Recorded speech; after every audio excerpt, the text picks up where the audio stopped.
Did early Islam look far different than what we paint it as today? We have this fine, clear dividing line between Christians and Jews and Muslims. But in early Islamic history, Syriac Christians played a much more significant role in Islam. In fact, so much so that people were marrying and practicing the traditions of each other's faiths. Sometimes even conversion took place back and forth. Wait till you hear what the doctor has to say today.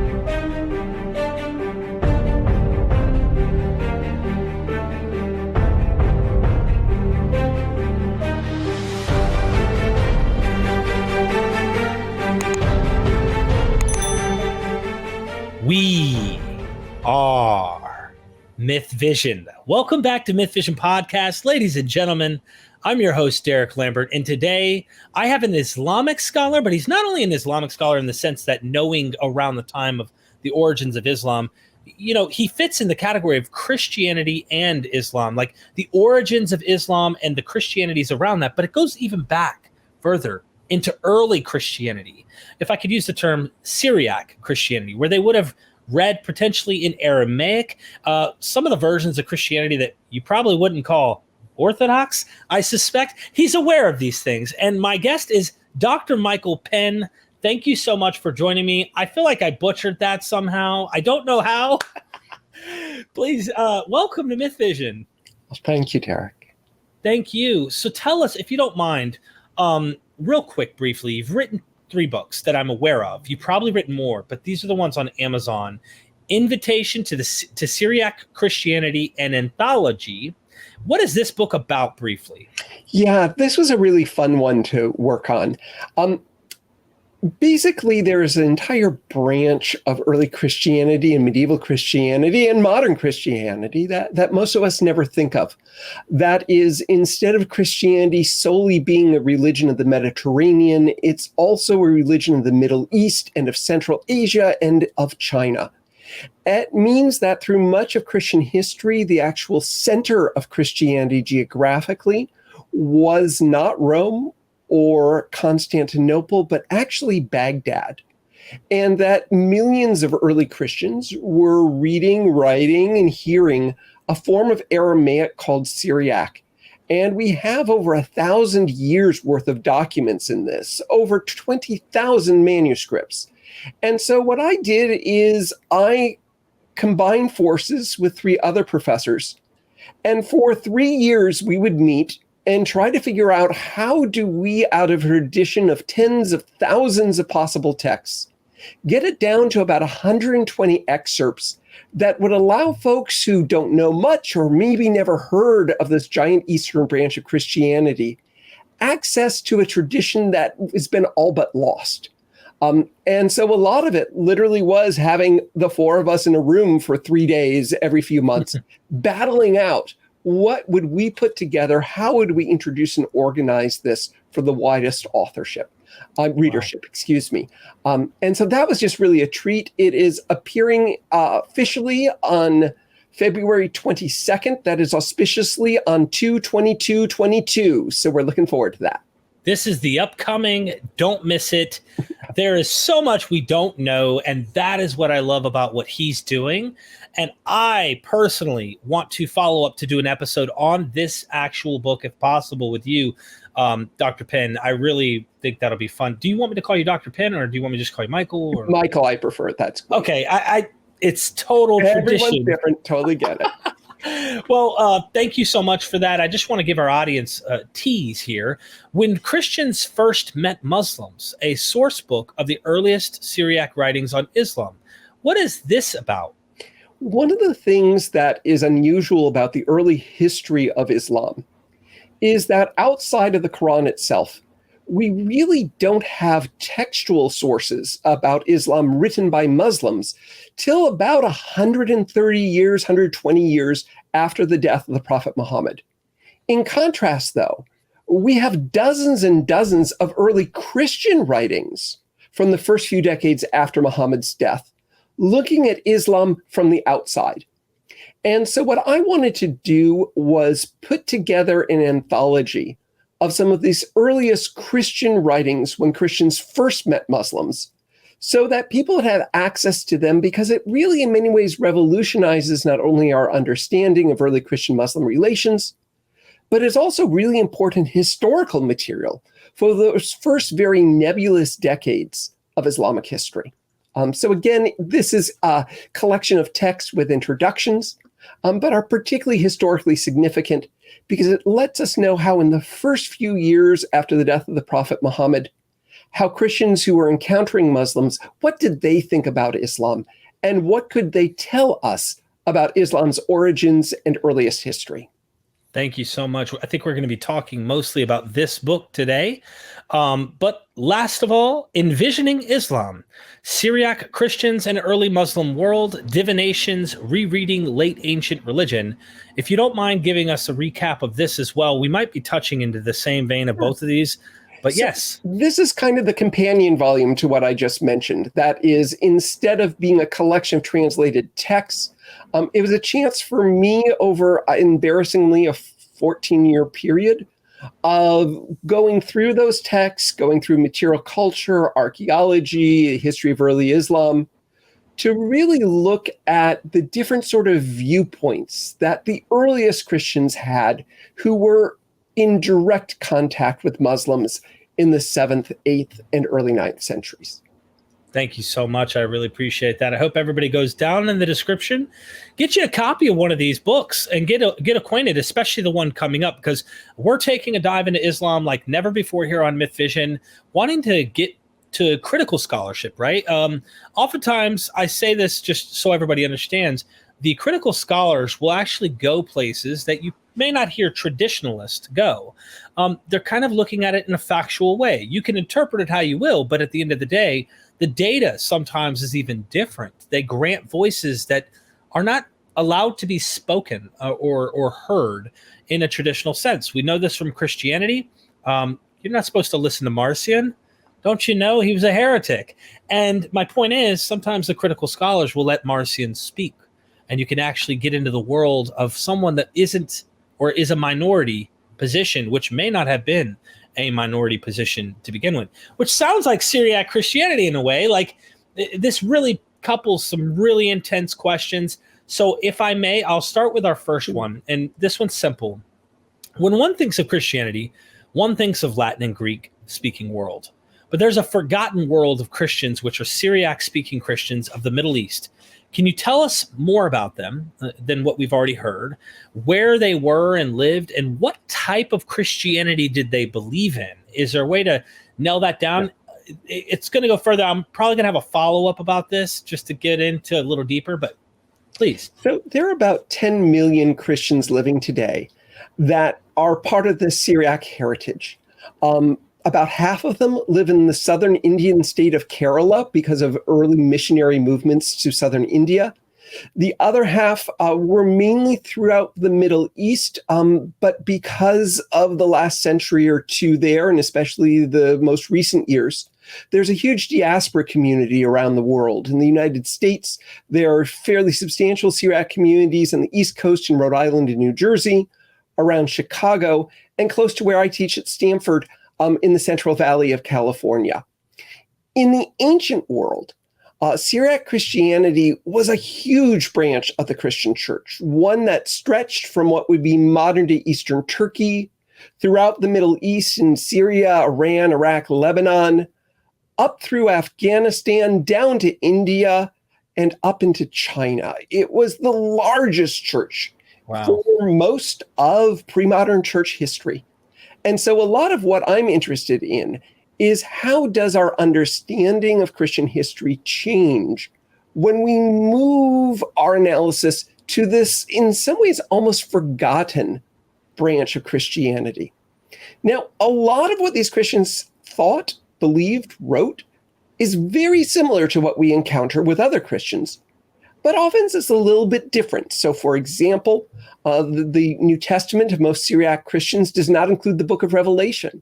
So we can kind of see, what does Christianity look like when Revelation is not considered to be a sacred text.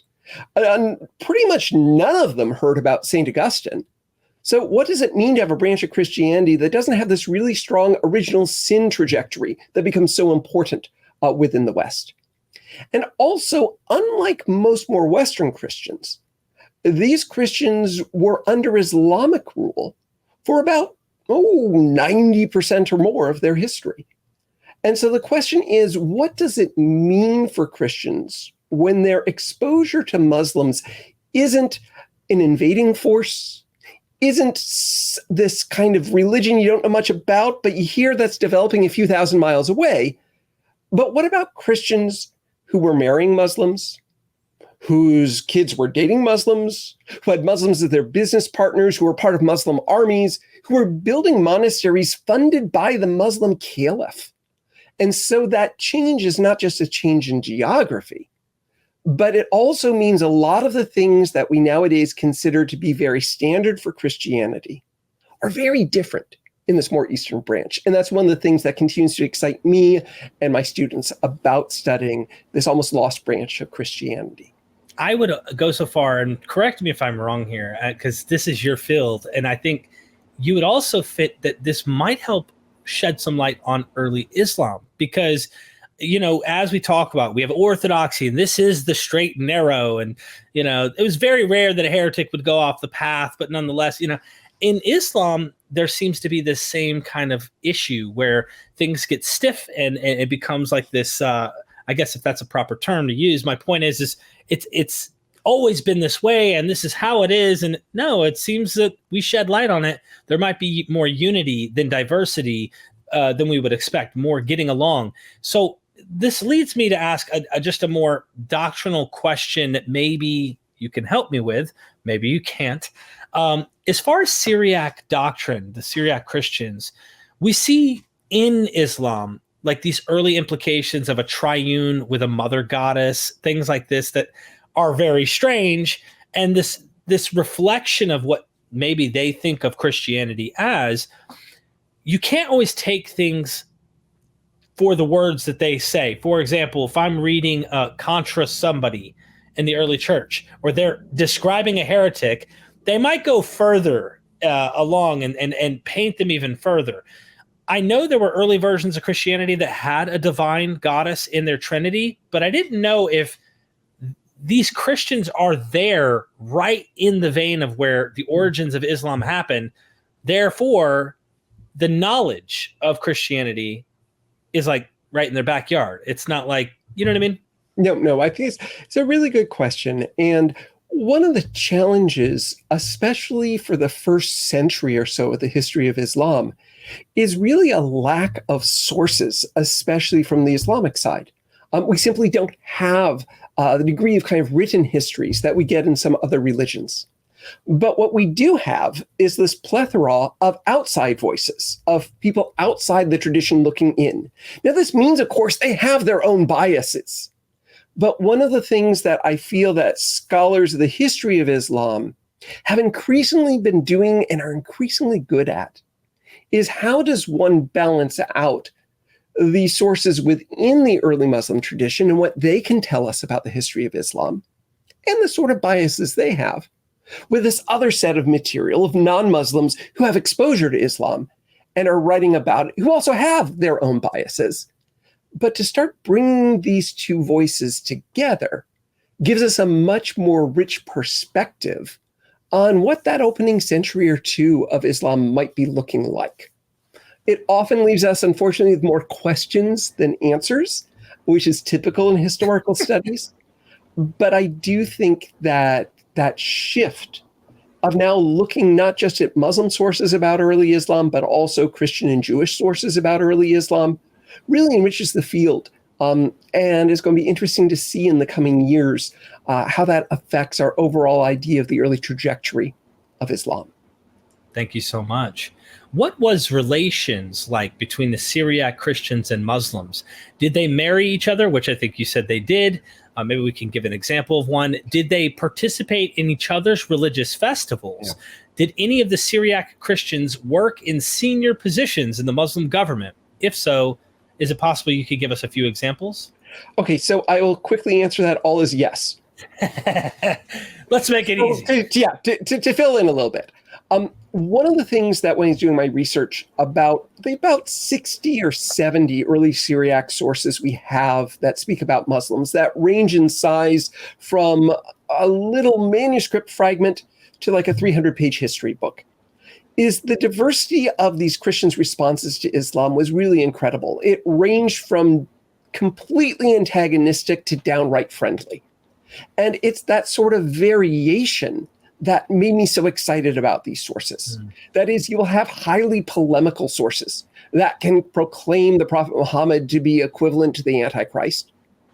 Or you can, at the same time, have the head of the world's largest church go on for a page and a half on what a great guy Muhammad was. I mean, he's not quite a prophet, but he's really, really close. And also to see this very strong dichotomy between Christian clergies who were trying so hard to keep the boundaries of Islam and Christianity separate, and clearly what's happening on the ground, which is no one else is paying attention to them. And so it also gives us a window to everyday life.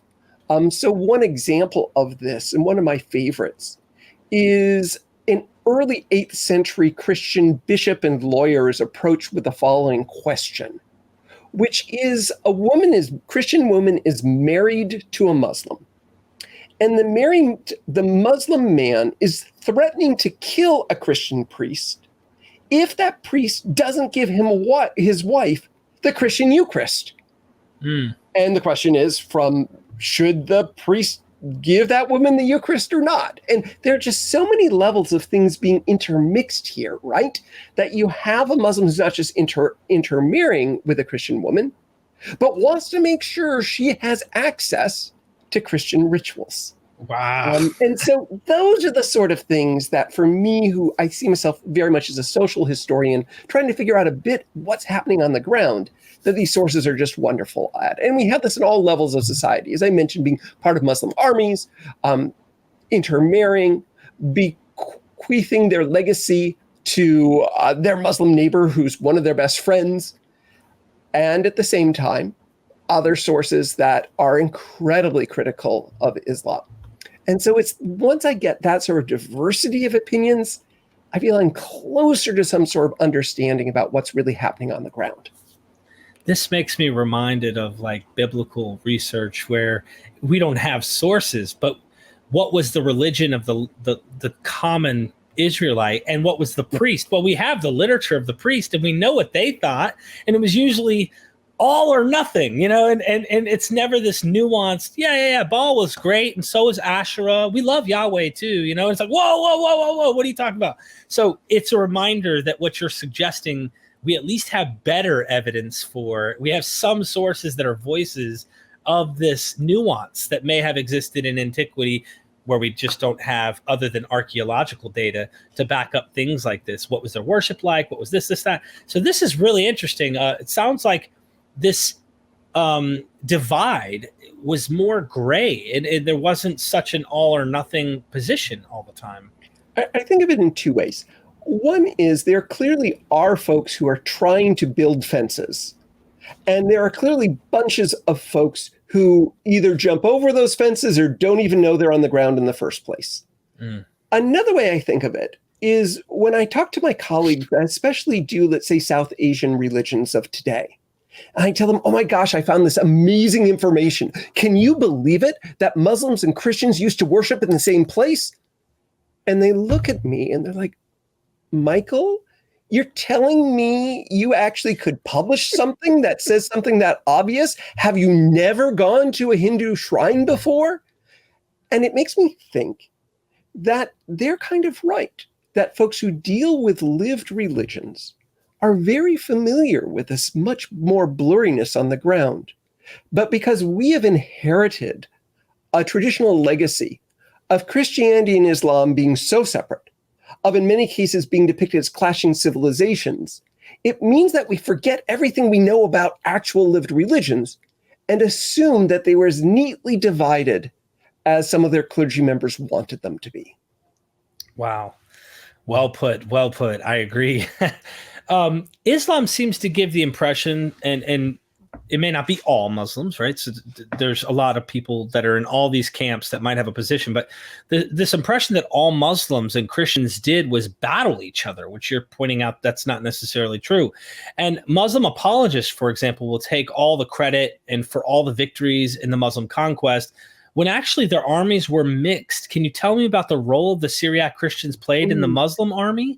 What percentage of the Muslim army consisted of Syriac Christians? Were any Syriac Christians made generals of the Muslim army? Like, how mixed is this? Gosh, if only I knew. If only I had a Gallup poll from the 7th century. What I do know is that we do have sources that are very specific about Christians being in Muslim armies. We have sources talking about Christian priests in a Muslim-run town that's being besieged by the Byzantines. And the question is, well, the priest is fighting on the wall against the Byzantines. Is that okay or not? Or in the 8th century, we have this really fantastic letter from the head of the East Syrian church, this church that stretches all the way to China. And the Muslim caliph had just sent him a letter saying, hey, I'm about to invade the Byzantines. I really need you to come along. Do you mind? And of course, he's off on the fastest horse he can find to actually be part of the entourage for this. And so that, unfortunately, doesn't give you the questions you want answered of what percentages it is, where did these people fall in the hierarchy. But it does tell me that there is this sort of messiness. And again, it should not surprise us. We should not be surprised that people who have the same religion but are from two different nation states are occasionally going to be on opposite sides in a war. That happens all the time. But because we have these very firm lines in our mind between Christianity and Islam, and this idea that that is the primary identity that these people have, we kind of sort things into camps that don't really match what's being happened in the ground. So again, I wish I could speak on point and tell you it was 22.8%. I just don't know. But I have enough case examples that are documented to let me realize that things, as I mentioned, are messier than we used to think they were. Wow. This could change so much. I really do appreciate your answers here. Now, when one looks at a map of where the Muslims conquered, we tend to forget that those lands were a bit like the early settlers of the U.S., a white government, ruling population of Native American Indians. What kind of percentage of the population were Syriac Christians and what were Muslims? Do we have any idea about that? That's a question I can help a little more specifically with. Again, we don't have the Gallup poll data or the census demographics. But what scholars are increasingly convinced by is that Christianity remains the dominant, the majority population in the Islamic Empire for many, many centuries after the beginning of Islam. And so what that means is when we're talking the first century or two into the Islamic Empire, you have a situation where the rulers of that empire are themselves Muslims, but they have to deal with the fact that by far the majority population is not. By far the majority population is Christianity, and in the Middle East that generally means Syriac Christianity.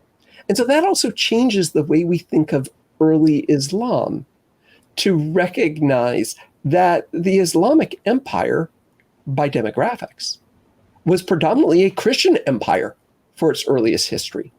Again, if not by rulership, by just the number of folks from different religious traditions that are in it. Wow. You don't hear this every day.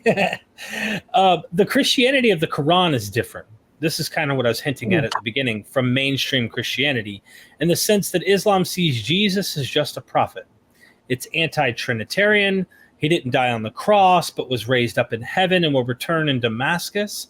He spoke from the cradle, etc. Infancy Gospels, I think. Does the Christianity of the Syriac Christians match these beliefs? And if so, do you think that is where the Quran learned all of its Christianity from? If we're taking a historical, so before anyone gets their panties in a wad here, I have to admit, we're taking a historical critical approach. So we're trying to figure out, if we were to try and explain where all of these ideas came from, where did they come from? Well, no one needs to have a faith crisis on this one, because we don't have enough information to directly say. What I do feel comfortable saying is the idea that some of the depictions of Christianity within the Quran can be explained solely by the fact that Syriac Christians are different than any other Christian we know. It's just wrong. That is, there is enough similarity on basics in terms of theology and practice that the Quran's description of Christianity in its various aspects can't be explained solely as simply they just knew these wacky Syriac Christians. That is a theory that has occasionally been put forward. As more and more people study Syriac Christianity, that kind of fades in the background because it doesn't really match up with our evidence well enough. Is Syriac Christianity uniform, or is it kind of potentially? You see what I mean? Because it's a big thing. It's also a heavily divided church. That is, starting in the 5th centuries, there are a number of church councils that really become incredibly divisive for Christianity. Most of these focused on a theological issue called Christology. In shorthand, I sometimes think of it, if a Christian believes that Jesus is both God, that is divine, and human, how does that mixture work? Is it 80-20? Is it 60-40? What are the details? And while very few modern Christians lose sleep over this, that was the big theological questions in Christianity in the 5th and 6th century. And many of our modern divisions in Christianity are historically based on those sort of divisions. Mm-hmm. What it means for Syriac-speaking Christians is when Islam encountered these Christians, it encountered them in 4 competing churches, where, yes, there was a lot of similarities, but each of those 4 different divisions in Syriac Christianity was very real. And it's in the same way that you occasionally see 2 churches across the street that are different denominations and trying to get people in their drawers and not the ones across the street. That's not a bad depiction of much of Syriac Christianity. So though even today numerically is a small tradition, 10 million approximately out of 2 billion Christians, even today there isn't a unified Syriac church, but rather a number of different ones that divided in the same way that we have over 500 Protestant denominations in the US. So there's no unified Syriac Christianity, and certainly not at the time period in which earliest Muslims encountered them. So the question, I guess, to ask you, since it is a guess, and I know experts in the field don't like guessing, especially when it's, they have like, look, I have facts, I can back this up. But if we were just to be hypothetical here, and you were to try and puzzle together early Islam or to the doctrines, right? The doctrines of their understanding of Jesus, how would you maybe fit this idea? Like, would you think that traveling merchants somehow are passing on stories, and here he gets a manuscript because maybe he's hunting, like, let's be honest, Joseph Smith, to use an analogy, he's looking for literature. He didn't know a thing of Egyptian, but he thought he did. He's looking for biblical literature. He's in the vein of Abrahamic faith, and he's trying to find stuff. So he's searching for the God's text and things like that.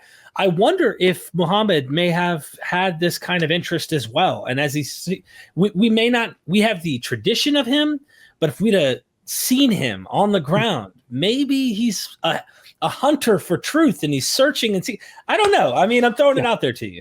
No, it's great. And one of the challenges is it's really hard to figure out the historical Muhammad. That is, there's a movement in the study of the New Testament called the historical Jesus.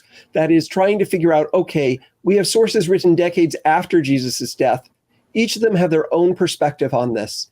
Is there a way we can back engineer it to figure out who was Jesus really from a historical standpoint? Right. That's kind of hard to do. And New Testament scholars keep making tons of books. The problem is, while we have thousands of books on the historical Jesus, no 2 of them agree with each other. which again kind of tells us that our evidence from a historical standpoint is late, it's biased. We can't quite really back engineer from there. There's something very similar in terms of the Prophet Muhammad, which is the Quran speaks very little about Muhammad. And we don't get really written sources from Muslims about Muhammad's life till like 100+ years after his death. And so I don't mean to take the complete pass on the question, but as a historian, I just need to recognize, since I decided to be a historian of the ancient world and not in the late 20th century, there are tons of fascinating questions I have that I just don't have enough evidence to provide any sort of answer I feel comfortable with. So you're in the same boat as me. Of just saying, it's a great question. If you find the answer, tell me. That's what but at least from the sources I know, it's just not good enough historical material. Now, that doesn't mean there aren't other approaches. That means it doesn't mean that you can't have answers as a member of a faith community. But that's using different types of evidence and different types of evaluating it. If you put on just the hat of historian, there are many things in the ancient world that historians can't tell you diddly squat about, simply because we just don't have the sources. And unfortunately, most of the things we really want to know about Muhammad, similar to many of the things we really want to know about Jesus, we can't say much of just because we don't have the historical sources. That's why I like intertextuality and like looking at things like Cadman's Cave and is there connections? Is there common sources? Where did they get the idea of him turning clay birds into living? Right. And so there are certain things you can trace out, like the example that you mentioned, which is within the 2nd century of Christianity. There's an amazingly popular document that we now call the Infancy Gospel of Thomas. It's about Jesus as a 5-year-old who's throwing temper tantrums and killing most of his schoolmates. He fortunately later resurrects them.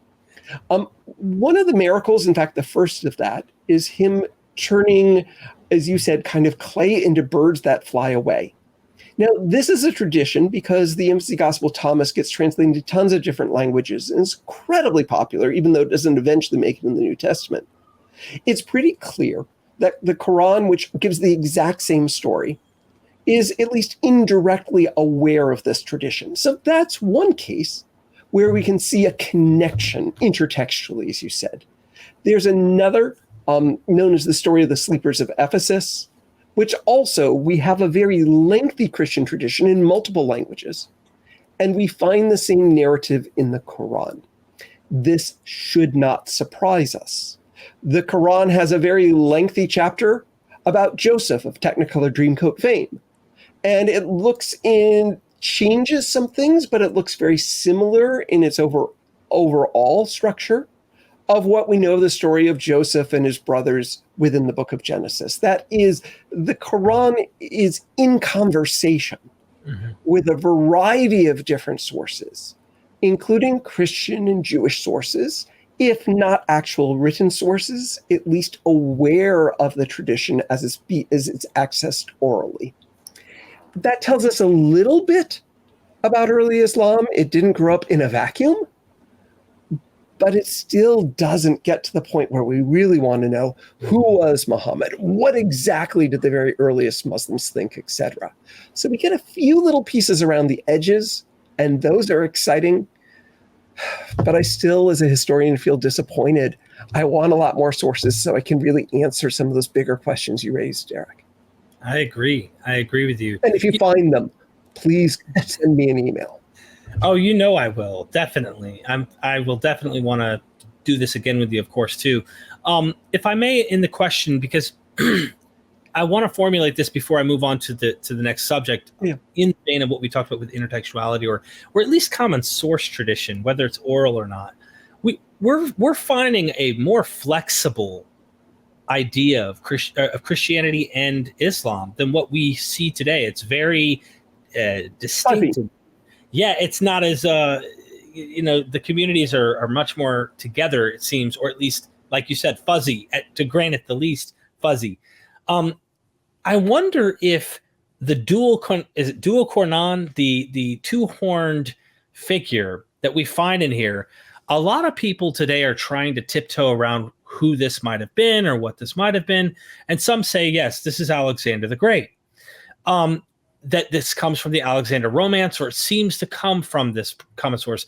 Do you have an expert historian opinion on this, on where you stand on that? And maybe this sheds light also on how flexible were they with their sources? I mean, you know, are they picking up on this material similar to maybe like Josephus, right? Josephus is reading outside of just his Bible. He has a broader world he's looking at. He's a historian. He's trying to find a way to have Alexander the Great talk to Daniel, or at least know that Daniel wrote about him and things like that. So what do you think about this whole dual canon? Am I saying that right? Dual canon? It'll work just fine. Okay. Quick answer here is no. That is, I don't have something directly to that to say. Slightly more indirectly, though, is none of what we're talking about really should surprise us. What I mean by that is if we look at the way Christian authors, or as your case, Josephus, a Jewish author, write, they're always influenced and incorporating knowledge, texts, oral traditions from other religious traditions into their own narrative. And so I think what would be more surprising would be if early Islamic documents like the Quran didn't do this. The fact that they do is kind of expected in the late ancient world, because this is a period of time where people of multiple religious traditions are coexisting, circulating with each other. They're in specific sort of interpersonal relations. They're often reading each other's texts or listening to each other's stories, or occasionally attending each other's worship. And so that mixture, again, isn't in and of itself surprising from a historical standpoint. I think you're correct. For us in the 21st century, it seems more surprising, because we often have what is almost a naive belief that at its origins, everything was clearly demarcated. And it seems like no. Things were very overlapping and mixed, even from the very beginning. We see this across a bunch of different religious traditions. Wow. Thank you so much for that answer. I appreciate that. With Syriac Christians living with Muslims, were there any famous debates between them where one was trying to convert the other? If so, can you tell us about them? Yeah, of course. So perhaps the most famous is the head of the East Syrian church. That's that huge, large one that goes all the way to China. In the late 8th and early 9th century, the name of the figure who was in charge of that church for 43 years is a guy named Timothy I. It turns out that 400 pages of Timothy's letters survive in only a single medieval manuscript that right now we think is located somewhere near Baghdad. It's been put somewhere for safekeeping. And because of that one sole medieval manuscript that miraculously makes it to the 20th and 21st century, we get this huge corpus of material of the writings from the head of this church. We have 59 letters from him. And the largest of those letters, about 100 pages in length, is him recounting what he claims is a 2-day audience with the caliph, where he and the caliph basically talk about Islam and Christianity. Now, most scholars think, actually, Timothy was part of the caliph's court. Remember, in this time period, he's heading the church where the majority of folks in the Islamic Empire are part of these churches. And as a result, he's an important figure within the Islamic government. What we have is certainly not a transcript of that conversation, but we feel fairly confident that he had conversations like that with folks like the caliph. And so we do have a number of these documents that are a narrative between a Christian and a Muslim speaking about their religious differences. What makes this one so valuable is not just its length and the fact that it probably reflects, however imperfectly, real conversation, but it's actually the head of the largest church in what was then the Middle East, giving some explanation of what he thought such a conversation might look like, however close it was to the real conversation he had with the caliph. So that's one example of this sort of theological encounter. And we also know that these are encounters that are happening at much different levels. It's something you might be talking about over the fence with your neighbor who's of a different religious tradition than you are. And so one of the things that Christian sources try to do is give you some basic information that if you have that conversation with your neighbor, something that the sources hope you'll convince them that you're right, or at the very least convince you that they're answers to objections that your Muslim neighbor might have on your practice or belief. So it seems like throughout society, whether it be kind of the everyday folks having these conversations about religion, as many people do in the 21st century, or at the highest echelon between the Muslim caliph and the head of the most geographically expansive church of the time period, that this sort of question of how do we talk about Christianity and Islam? How can Muslims and Christians either defend their beliefs, attack someone else's belief, or come to some sort of compromise between them? Is something I find really fascinating. And as a historian, I'm excited we actually do have some sources about. I love that. I really do. Did any early Muslims convert to Syriac Christianity? If so, do you have any examples? Yes, there is conversion going back and forth. There is a lot of discussion on the Syriac Christian side of what do you do about a Christian who converts to Islam and then, perhaps on their deathbed, decides to convert back to Christianity. What do you do with that person? Alternatively, we do have sources suggesting that there are occasionally Muslims who are converting to Christianity. Our suspicion is that that likely will be tied to familial networks. That is, if you're marrying someone of a different religion, you're more likely to kind of convert to their religion. So we have evidence going back and forth on that. One thing that we rarely have, unfortunately, is we rarely actually have names of people. Like a lot of these narratives or even kind of the legal documents about them are a little bit generic. So occasionally when I do get a name, it's in what's clearly kind of a narrative. I'm not quite sure about the historicity of that particular person, but I do know from other sources that there is substantial movement from one of these religious traditions to another. One of my favorite things, though, that this goes back to this idea of blurriness of lines, is we do have Christian legal documents talking about baptizing Muslim children. And the idea here is that their Muslim parents are bringing their children to Christian church to have their children baptized, not to become Christian, but simply because baptism will give them some sort of spiritual protection. And we have the heads of these churches saying, yeah, that's exactly what we should do. It's not Christian baptism. They call it the baptism John the Baptist. That is, it's kind of like that half baptism. But sure, go ahead and do this. We hear from the early 8th century of a Christian bishop being asked, what do we do when our Muslim neighbors come to us and they want to be blessed by Christian relics? Can we let them do that? They're just like, oh yeah, totally bless them with the Christian relics. Or what do we do when Muslim comes to us with a demon-possessed child and is asking for a Christian exorcist? And this makes perfect sense. If your kid is possessed with a demon, I have 2 tweens, so I feel occasionally I know what this feels like. If there's demonic possession of your kid, you want that demon out of them, and you don't really care about the religious affiliation of the person who does that. And so these are the cases ranging from what we might actually call conversion to more kind of everyday things of interested in the religious power that might be in a tradition not your own, where we see different types and levels of crossing over. Wow. So the next question might be a simple one here. If the Syriac Christians were the majority, why didn't they just team up and overthrow the Muslims, especially when Muslims had anti-Trinitarian beliefs? Well, okay.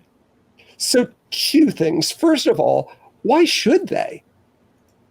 Like, I'm not trying to be facetious here, but the fact that your rulers have a different religion than you do doesn't necessarily inspire, oh my goodness, we need to rebel against them.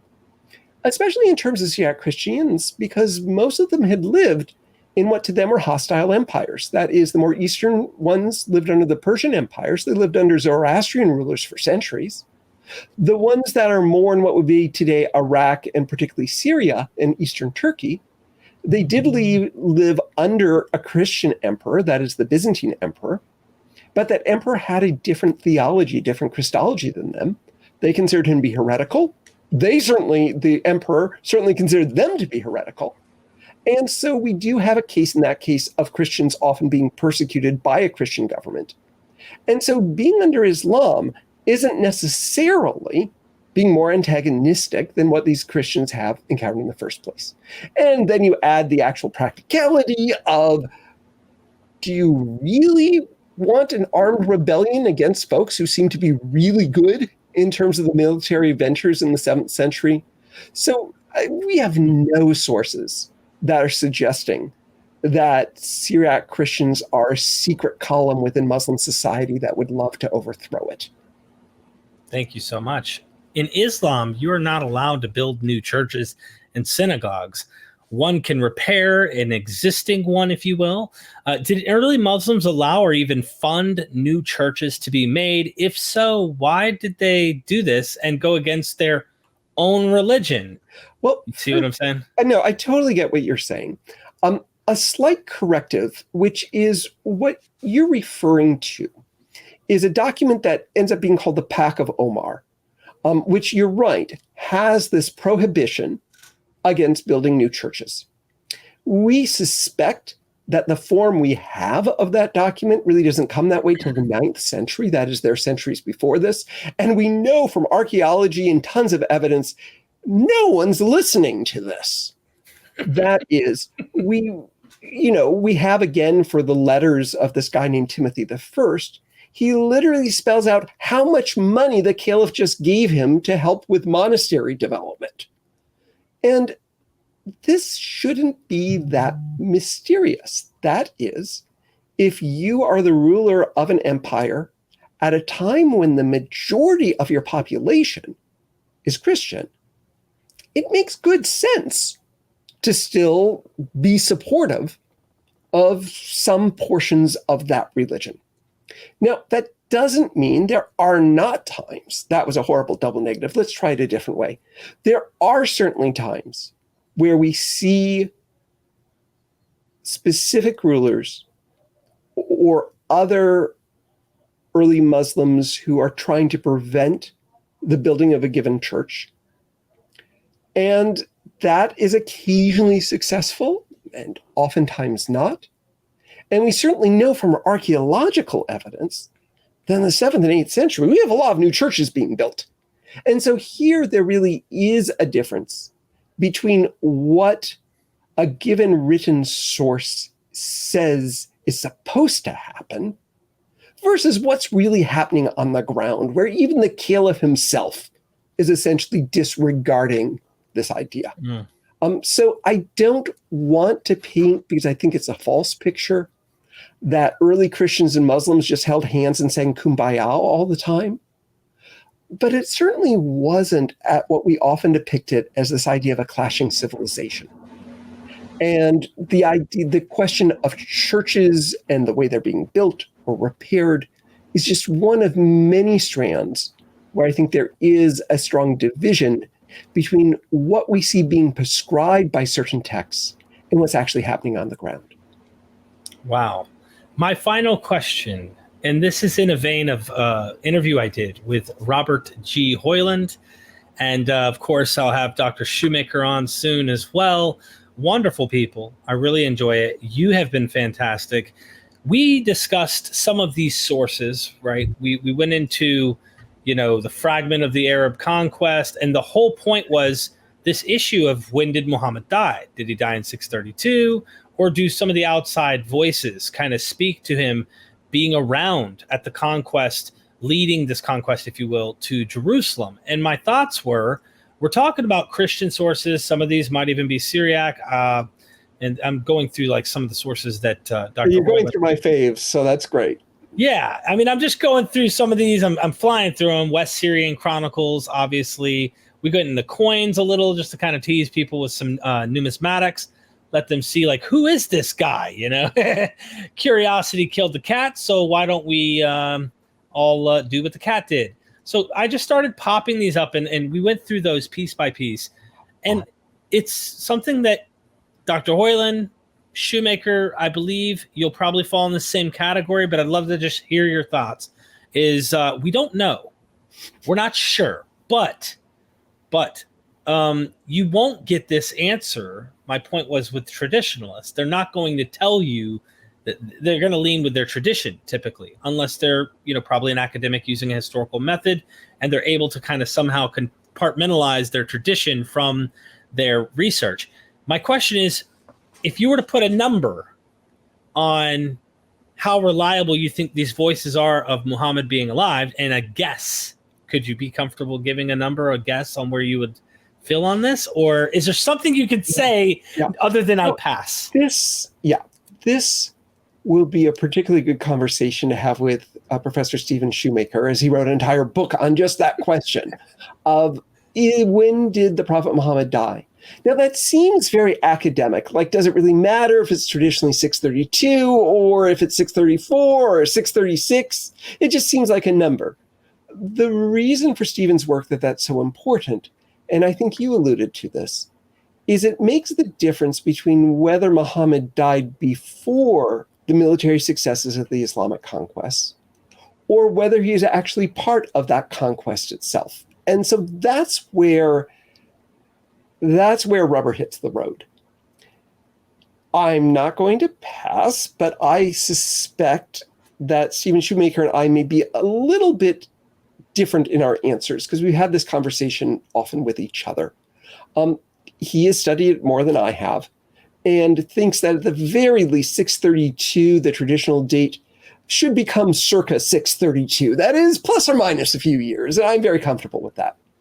The challenge is most of the sources that seem to suggest that Muhammad was part of the conquests are written by Christian authors. There's nothing wrong with that. But I'm not quite sure how entirely informed they are. That is, I have a feeling if you just went into a bar tonight and you, as part of a pub crawl, just said, hey, everyone, there's this Prophet Muhammad, you might have heard of him before. Any idea who led the Islamic conquests? They're probably going to say, well, of course Muhammad did. That's the one Muslim figure we really know. And so occasionally I wonder if these later Christians are doing the exact same thing, which is they're thinking through what they know of, well, Muhammad's really important to the tradition. There were these conquests that were incredibly successful. I bet he was still alive at that time. Again, Stephen Shoemaker has thought about this a lot more. But that is the one reservation I have, is when Christian sources, especially some of them that are quite late, there's a good chance they don't actually know better than you and I do. Right. So I'm very comfortable with saying plus or minus a few years, but I haven't yet been convinced in the camp that it has to be that Muhammad was the head of the conquests. And I guess flipping that coin around, because there's always two sides, how confident can we be that the Muslims are accurately getting the date of when he dies? You see? No, exactly. Yeah, that's the difficulty. And I guess it's a big I don't know.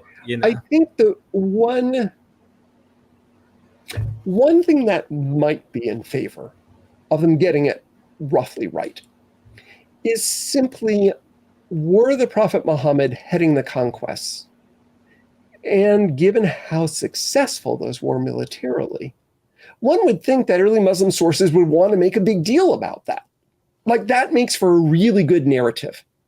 Now, this isn't a particularly strong historical argument, but the fact that our earliest sources don't include something that would help them might be an indication that they just knew he wasn't part of them.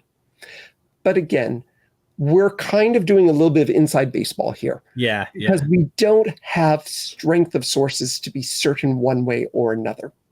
And that's why I even threw it out there to Dr. Hoyland, and I said to him, said, is it possible that by the time this narrative has come up in the Islamic tradition, they're trying to somehow separate themselves from the Jews? I mean, if you consider they were with Jews in the conquest, the Jews would have loved going to rebuild the temple. You know, they have their reasons. And maybe there's an inside baseball argument I could make where it sounds like they want to separate themselves from the Jews and somehow have the prophet die before, or maybe there's an oral tradition that said he did die, because there's so many traditions about the prophet himself. Which one really goes and which one's the true one? And that's already a difficulty as well. And again, from just a historical perspective, the challenge is we have so few sources for the 7th century, especially from Muslim authors, that it means we can do a lot of speculation. We can try to weigh probabilities. But the thing that frustrates historians like myself is we just don't have the sources to put forward an argument we find entirely convincing yet. Maybe that will change, or alternatively, maybe the very beginnings of Islam will remain much a mystery, simply because we don't have evidence one way or another on these key questions. And that's true for a lot of ancient history. So I don't mean pessimistic about that. There are some things as historians we can be helpful with. But unfortunately, in the very beginnings of Islam, it's harder because we have a limited source material.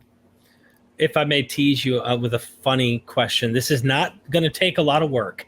As we're leaving, do you think and I mean, this is totally a guess, but it's an optimistic hype. Do you think we'll find a Dead Sea Scroll recovery of something Islamic? Oh my gosh, that'd be great.